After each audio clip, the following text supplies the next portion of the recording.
Okay, what's up, everybody? Good morning. Welcome to a hump day edition of Morning Scone presented by Brock, the Baton Rouge Orthopedic Clinic, Parish Construction and Roofing. If you need an orthopedist, go to Brock. You need a roof, you call Parish. Unique Physique, uniquephysique.com, Restored Motions, restoredmotions.com, and Bocock Brothers Premium Cigars. Use the code MAT15, MAT15, MAT15 for 15% off your order. Okay, y'all. So glad to have you aboard with us here today.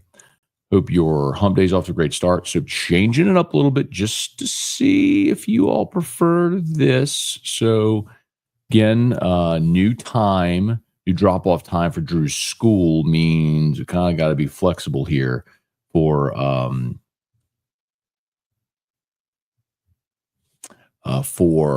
Morning Scone. So I can so yesterday we did an in-transit Morning Scone a little bit later.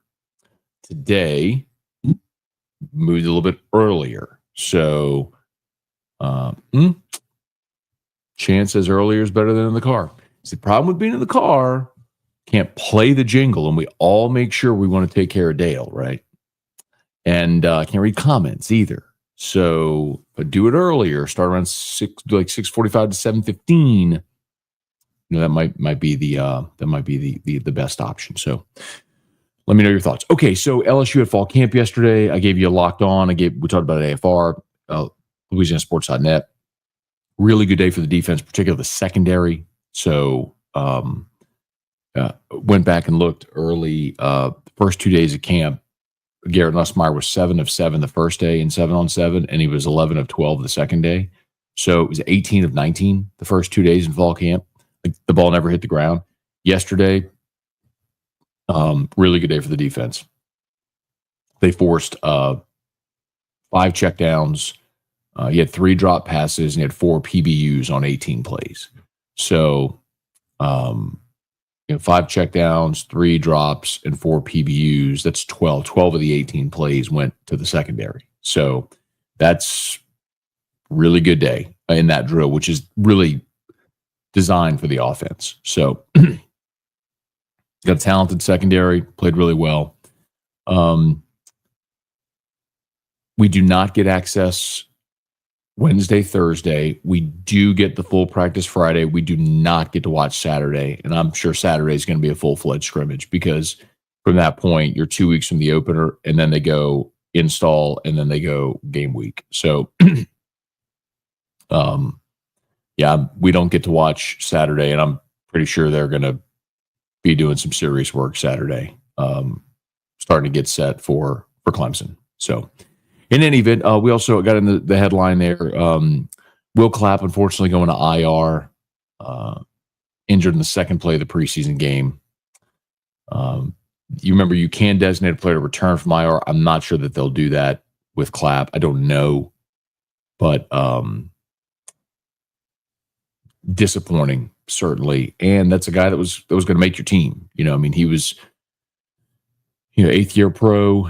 This isn't just an LSU bias. He was an 8th year pro, spent 2 years with Kellen Moore with the Chargers. They brought him back specifically to be your interior rotational piece. He could play center or either guard spot. Very valuable player. So that's unfortunate. The good news, Trevor Penning, it seems like it's not very serious, and they expect he'll be back in a couple of weeks. So that would put him on. He missed the next 2 preseason games. But remember, then you have a week before your opener. So that would put him on track to return for the game against the Cardinals. So fingers crossed, you got your full starting offensive line ready for the opener on September the 7th against the Cardinals. So, all right, y'all, smash that like button, subscribe to the channel, Facebook, like the page, share the post. Appreciate y'all for being here with us. We'll say some good mornings, fire away. You know the drill. Hey, Joshua, good morning. Caleb, good morning. Thomas, it's exciting. Tomorrow we'll get to 100, right? Triple digits. Austin Kidder, good morning. Hey, Bob. Dad's the first one's up anyway. Good time. Okay. I'm here for it, man. And quite nice. I love to do the show live. Obviously, most people end up watching the show later in the day on delay anyway. But I'm happy to be here and be here live. 6:45 might be the time we do it. So we've moved. We've been flexible here, but I'll do what's best. Hey, Christian, good morning. 17 days away. Would the hype for LSU be higher if they beat Clemson than when they beat Texas in 19? Yes, absolutely. Because even in 19, when they beat Texas, remember, there were still questions about how good Texas really was under Tom Herman at that time. Excuse me. And I have to look back, but I think LSU was probably favored in that game. And I also don't know that at that point anyone was still sold on LSU. I think that was obviously a big win, but for me, I think the real when everyone was like, okay, this is for real with LSU in 2019 was Florida, because that Florida defense was really good. And when LSU went and put up 400, let's see, I think that was the game when everyone realized it was October the 12th. LSU won 42-28. LSU was still ranked 5th in the country, and Florida was 7. That was a 5 versus 7 matchup in 2019. And LSU put up 511 yards and 42 points. And I think when they did that against that Florida team, everyone went, okay, this offense is like really real. Not just they're going to beat up on bad teams, like they're going to beat up on everybody.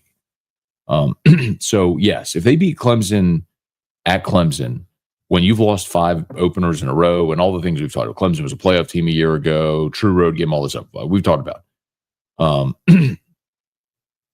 This would be bigger. Now, I would also remind you that in 2019, you opened with Georgia Southern or Georgia State, whichever one it was. And so you had that sort of like ease into the season game before you played Texas, which I wish they had this year. Hey, Thomas, looking forward to watching Locked On after this. Thank you, man. Appreciate it. Yep, Locked On will be live here in just a second on YouTube. It's already live on podcast. If you want to listen, you can listen on podcast. It goes live on podcast at like 4 a.m. Hey, Landon, good morning. I hear the different places that the O-line is still struggling a lot in the run game. Hear from different places. When should we begin to be concerned those reports are true? I think, Landon, there's a little bit of an in-between here. So, for example, I think Braylon Moore has been fantastic at center. You've not had a single errant snap from Braylon Moore. He's outstanding in pass protection. And so when you talk about penetration of the middle, I think he's fantastic. And Joe Sloan even said that the tackles have been outstanding. So I think, and you can give help on the edge. The question is the guards. And Josh Thompson's been at right guard and DJ Chester's been at left guard. But yesterday we saw Cohen Eccles take the first team reps at left guard and Chester moved to second team center. So that might have just been getting Chester work with the twos at center and whatever. But I think your center and 2 tackle spots are solidified. I think the guard spots are still up in the air. Now, the other side of that, I'll tell you, is LSU's defensive front is going to give a lot of teams trouble. So it's that question that you say, okay, well, are you concerned about the offense? Are you excited about the defense? And I think it's okay to have some questions about the offensive line because you do have 5 new starters. Like, that is a real thing and that is fair. But don't sleep on this defensive front. Like, you went and spent a ton of money to be really good on defense, and I think LSU is going to be really good on defense. Hang on one second. Parish Construction and Roofing. At Parish, we've got you covered. From the top of your roof, all the way down. Parish Construction and Roofing. Parish built. Parish built. Parish built. From your hometown. ParishBuilt.com.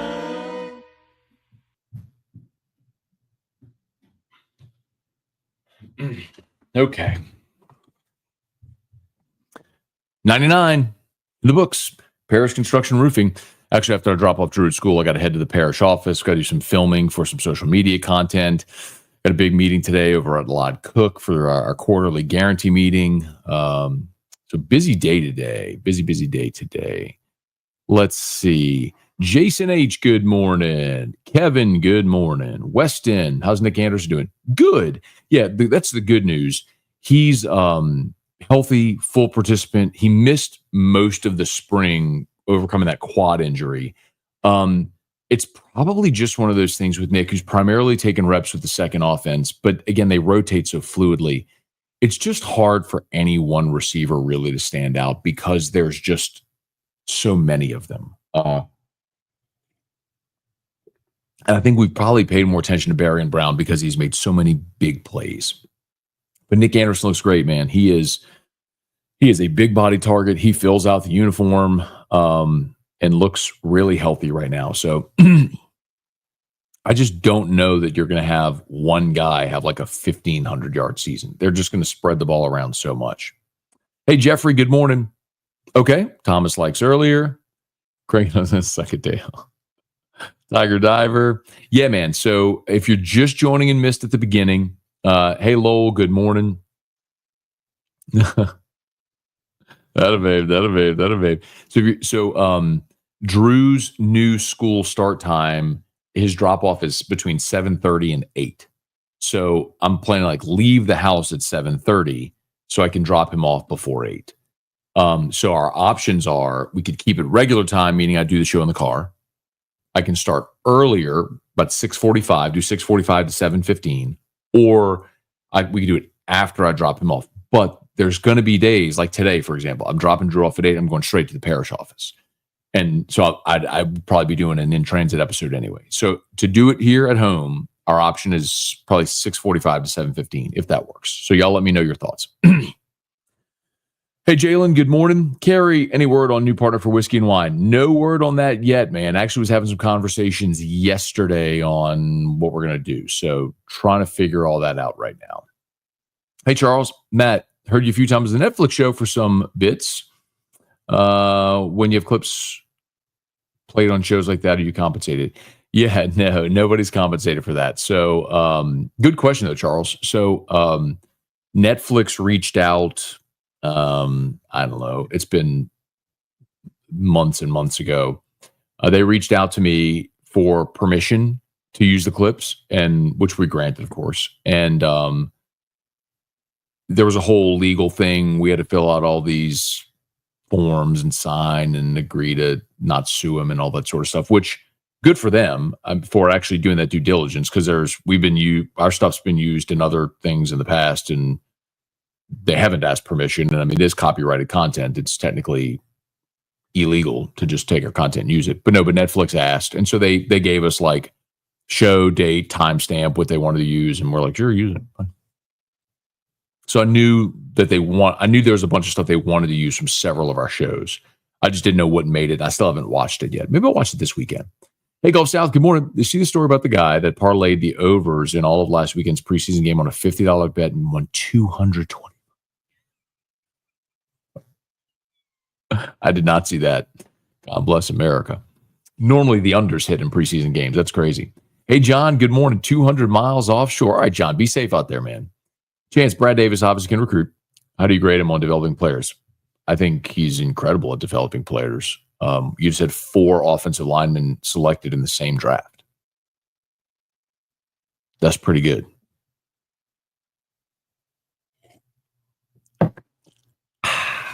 David, good morning. I think Clemson is the same team from last year and LSU's better. David, I think August is the month of optimism when everybody convinces themselves of all the positive things about their team and all the bad things about the other team and why their team's going to win. And that's true of every fan base. I've told you plenty of times, my feeling on Clemson is I'm somewhere stuck in the middle between, I think they're obviously a very talented team, and that is by anyone's account, right? Scouts, NFL, all that sort of stuff. They returned 16 starters from a year ago, 5th-year senior quarterback, really good defensive front, really good receivers, potential first-round pick at corner. I mean, they got tons of talent. They were also a team last year that went 9-3, lost at home to Louisville, lost at home to South Carolina, backdoored their way into the ACC championship game because Miami choked, and got to play SMU and won. Big whoop. Then they played Texas in the playoff and lost. So, by the way, they also scored 3 points against Georgia. So they scored 3 points against Georgia. They lost 17-14 at home to South Carolina and then lost to to Texas in the playoff. So if you're skeptical of Clemson, I get it. Similarly, you could say about LSU, well, they've been awful defensively the last 5 years. They got a whole bunch of transfers. Is there any continuity? You lose 4 starters on the offensive line. Brian Kelly, big game. Like, all those things are true as well. So, like, where's the truth? Well, we'll find out here in a couple weeks. Okay, Thomas. Brian, good morning. Seth, morning, Matt. Pretty cool box beside you. Got me a couple cigars this weekend. Need the box. Of course, if you want to just go get a few of the cigars, go to Don Juan. You can buy them individually at Don Juan. If you want to buy the box of Bocock, this is the championship cigar box for the Baseball National Championship box that Bocock did. You can go to BocockBrothers.com, BocockBrothers.com. Use the code MAT15, MAT15, MAT15 for 15% off your order. Hey, Tom, good morning. Thomas, good morning. How did you do on his first day of class? Thank you, man. I appreciate it. So it sounds like you did really well. So I walked him in. You walked him in on the first day. And when you walk in the hall, like in the main door, you go through the office. There's a hallway. Well, he used to go left down the hall to go to Miss Cindy's class. Well, now you just keep going straight. I mean, just you walk in, you pass the office, and you keep walking straight down this hallway. You walk right into Miss Samantha's class. And so he was very confused because he kept trying to tell, and I kept like getting in front of him, like, no, we're going this way. And then he would just like sit on the floor. And I was like, buddy, come on, let's go. And he was just very confused. And so anyway, I walked him in the new classroom. Thankfully, Miss Claudette was there, who he knew and recognized. So it kind of made him a little bit easier to go in there. But everybody said he did great. So, which I have no doubt. I mean, they're wonderful at St. Lillian. It's just, they're outstanding. And they love our children. And they do incredible work. And I have no doubt that Drew loves going, and he'll continue to do awesome this year. So thank you for asking. Hey, Jacob, good morning. Thomas, it'd be cool if Bobby took over for T-Bob. Keep it the family. I don't think the Cannon's driving up to Baton Rouge to do whiskey and wine. Moore needs to be the starter day one. He has the it factor. You need to see what he can do. Move. Moore needs to name Shuck the starter. Okay. So the one thing I would say to the contrast of that is, well, I would say two things. One, I do want to see what Spencer Rattler looks like with an actual NFL offense, because we didn't have that benefit a year ago. He had a mishmash offensive line, and there was no Olave and Shaheed and Taysom Hill and all that sort of stuff. So, like, I would like to see what it looks like, in fairness to Spencer Rattler, when he actually has an NFL offense. And number two, I'm okay not thrusting all of the expectation on Tyler Shuck week one.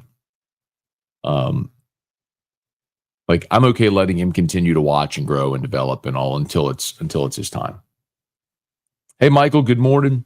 Eric, listening to your camp reports on Van Buren, thinking about recent history, is this our worst backup quarterback since Hatch? No. And remember, Van Buren started 8 games a year ago. So he's here because he has experience. And so, like, taking snaps in a game with 100,000 people watching, like, that's not going to move him because he's done that before. And I don't mean I really need to have a deeper convo about the backup quarterbacks, because they do a lot of good things. Like I mentioned yesterday in 7-on-7, back-to-back plays really describe Van Buren, like in 7-on-7. The first play, he throws the ball over the middle, and Joe Sloan just eats him alive. Like, some expletives. He's like, throw the ball to the field, to the sideline, to the field side, and he just dumped it off over the middle. And then the next ball, he threads a needle straight to Xavier Thomas over the middle. And you're like, okay. I mentioned that 2 days ago in 11-on-11, he had a beautiful 25-yard scramble where, he's zigging and zagging through the defense, and you go, okay. Like, there's a lot of things he does really well. You got to remember, he's a second-year player, and so is Colin Hurley. And Hurley's grown physically, like he's much bigger than Van Buren, big arm, makes some special throws. But then there's times they're throwing against air and they're running a 15-yard out and he throws it out of bounds. It's like, just some of that is going to be, It's just going to have to come with development. And worst backup situation, I think, to 2014, man, when you had sophomore Brandon Harris, or redshirt freshman Brandon Harris, and true freshman Anthony Jennings. That was probably the worst quarterback year they had. Hey, Nick, doesn't Clemson have the most returning starters from last year? Kind of worrisome for a first game. I don't know if it's the most, but I think it's 16. So, I mean, they do return a lot of talent. But again, it's a lot of talent from a team that went 9-3. But for, like, I put it to you this way. This is how a narrative can change. If Miami beats Syracuse and doesn't choke away their lead, and Miami goes to the ACC championship game, then we look at Clemson and go, man, that's a 9-3 team that lost at home to Louisville, lost at home to South Carolina, and scored 3 points against Georgia and went to the Pinstripe Bowl. It's a very different conversation we're having about Clemson than ACC champs playoffs, right? And that all lined up because Miami choked a big lead against Syracuse, not because Clemson necessarily did anything. So that's what I'm saying. Like, I'm not saying they're bad. I'm saying both realities are true. Hey, Bubba, good morning. Do you think 08 or 13 LSU defense was worse? 08. 08 was an abomination. Tyga Poppy, good morning. Bora Daily, New Orleans joint practice with the Rams. I saw yesterday it was supposed to be Thursday, but maybe they haven't formally announced that yet, but I heard it was supposed to be Thursday. Hey, John. Good morning, John. Looking forward to LSU putting the heat on Klubnik, Austin Westlake High's latest edition of NFL quarterback, including Drew Brees, kid from the neighborhood. Yeah, man, they have certainly pumped out a lot of talent there, haven't they? All right, y'all, I think we're done. This worked out really well, I think. So maybe 6:45 again tomorrow. We try it. Let me know. Please smash the like button, subscribe to the channel, Facebook, like the page, share the post. We appreciate y'all for being here with us. Locked on LSU is live, so check it out right now. And we'll see you for AFR